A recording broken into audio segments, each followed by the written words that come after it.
Le Seigneur Jésus a été élevé en dignité, a été élevé en gloire, a été élevé en majesté parce qu'il s'est humilié. Bonjour, vous écoutez Bread of Life de DRC Ministries.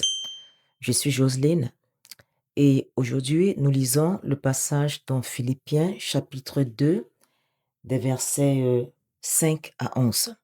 Philippiens chapitre 2 des versets 5 à 11 dans la Bible 8 secondes. Ça dit, ayez en vous la pensée qui était en Christ Jésus, lui dont la condition était celle de Dieu. Il n'a pas estimé comme une proie à arracher d'être égal avec Dieu, mais il s'est dépouillé lui-même en prenant la condition d'esclave, en devenant semblable aux hommes.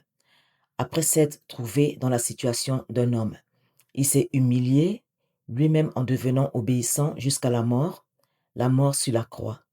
C'est pourquoi aussi Dieu l'a souverainement élevé en lui donnant et lui a donné le nom qui est au-dessus de tout nom, afin qu'au nom de Jésus, tout genou fléchisse dans les cieux, sur la terre et sous la terre, et que toute langue confesse que Jésus-Christ est Seigneur à la gloire de Dieu, le Père. Je parlerai de l'humilité. L'humilité est une qualité, c'est une qualité que doit acquérir le croyant, toute personne qui est née de nouveau, parce que le Dieu que nous servons est humble. Et l'humilité se définit comme un sentiment, un état d'esprit de quelqu'un qui a conscience de ses insuffisances, de ses faiblesses et est porté à rabaisser ses propres mérites. Ça veut dire, l'humilité, c'est le contraire de l'orgueil. Et en tant qu'enfant de Dieu, nous devons être humbles. Ça veut dire, en toute chose, reconnaître que en toute chose dépend de Dieu et rendre toute la gloire à Dieu par rapport à toutes nos actions parce que quand nous sommes nés de nouveau, nous avons reçu le Saint-Esprit en nous, qui a été promis par le Seigneur Jésus. Et maintenant, maintenant, nous faisons tout par le Saint-Esprit. Donc, l'humilité consiste à se rabaisser et à laisser Christ paraître au travers de nos vies, paraître au travers de nos actions. Et dans les Saintes Écritures, il y a plusieurs passages qui parlent de l'humilité. Je vais lire aussi dans Proverbes chapitre 22, le verset 4, dans la Bible expliquée. Ça dit, l'homme humble se soumet au Seigneur. Il est récompensé par la prospérité, la considération et une longue vie. Et dans la version Louis II, ça dit, les conséquences de l'humilité et la crainte de l'Éternel, c'est la richesse, c'est la vie et c'est la gloire.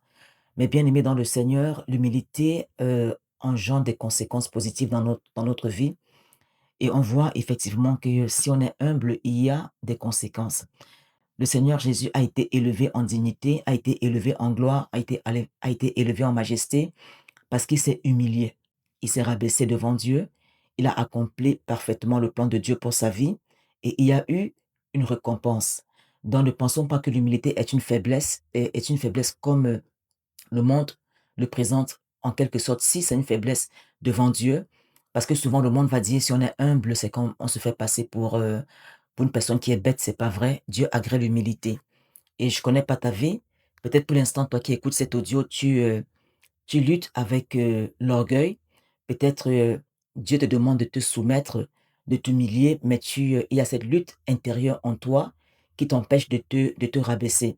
Je vais te dire et t'encourager que si le Seigneur Jésus s'est soumis, nous également, nous sommes aussi appelés à nous soumettre parce qu'il est notre modèle. Nous fixons nos regards sur Jésus. Si nous regardons à Jésus, automatiquement, nous devons agir comme le Seigneur Jésus, avoir les mêmes sentiments qui étaient en Jésus-Christ. Donc, je prie que le Seigneur te donne cette capacité parce que c'est pas par notre propre force, c'est par la grâce de Dieu que nous pouvons obéir au commandement de Dieu. C'est la raison pour laquelle le Seigneur a promis euh, le Saint-Esprit qui viendra habiter en nous, nous rend capables d'obéir à ses commandements. Et Jacques aussi a parlé de l'humilité. Il va dire de nous humilier et on sera de nous humilier sous la main puissante sous la main de Dieu et il va nous élever au temps convenable. L'apôtre Pierre aussi il va dire humiliez-vous sous la main puissante de Dieu et veillez et soyez sobres. Dans l'humilité, c'est vraiment c'est la part de tout enfant de Dieu. Si comme je l'ai dit, peut-être pour l'instant, tu te dis: «Mais pourquoi m'humilier?» Est-ce que ça vaut la peine de m'humilier? Oui, ça vaut la peine parce que, le monde te voit et le monde veut manger du fruit de ton humilité et je t'encourage vraiment à le faire. Ça veut dire, dans toute situation, que tu traverses, dis-toi toujours qu'aurait fait le Seigneur Jésus devant cette situation et demande la grâce au Seigneur de t'aider à accomplir sa volonté. Dans les Saintes Écritures, on se rappelle, le Seigneur va dire, de ne pas juste écouter la parole, mais de la mettre en pratique. C'est important pour le Seigneur que nous écoutions la parole, mais aussi qu'on la mette en pratique. Il va dire de ne pas être des auditeurs oublieux, mais de vivre la parole. Et même le Seigneur va dire, celui qui écoute la parole et qui la met en pratique, on connaît tous le passage, mais est-ce qu'on la vit? Il va dire, celui qui écoute la parole et qui la met en pratique est semblable à un homme prudent qui a, heu, qui a bâti sa maison sur le roc. Le vent a soufflé, heu, contre la maison, la pluie est tombée sur la maison, mais elle est restée stable parce qu'effectivement, elle était bâtie sur le roc. C'est qui le roc? Le roc, c'est Jésus-Christ, notre Seigneur et Sauveur. Notre vie doit être bâtie sur le roc qu'est Jésus-Christ.